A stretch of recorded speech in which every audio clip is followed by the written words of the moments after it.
decided to do an extended series of flowers, starting with irises, moving to orchids. I'm interested in the light coming through, the translucency of the material of the flower, and the beautiful designs.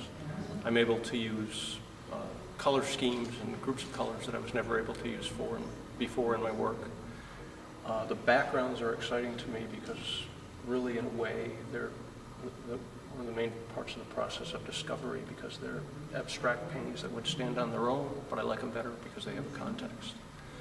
The orchids are especially interesting because they have so many varied and interesting forms, and they have such a beauty and a quirky quality. I'm enthusiastic about this series and very excited about it. And people are responding very favorably.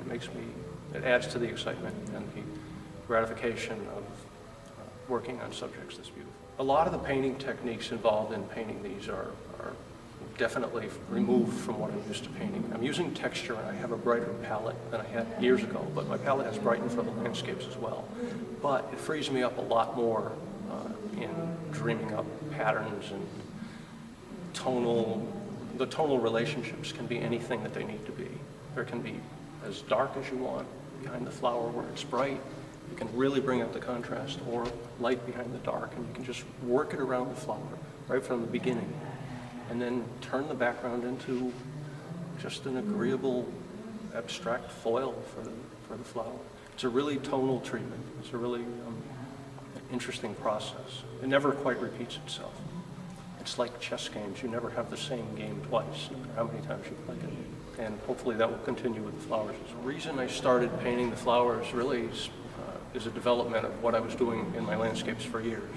Every so often I would make up a landscape or use a photographic reference to a landscape with flowers in front, or still life objects, or balustrades, or whatever. And those flowers were part of a painting, but they were never the main subject, and they never had the force or the interest that these individual flowers have. To me, these are just amazingly beautiful subject matters.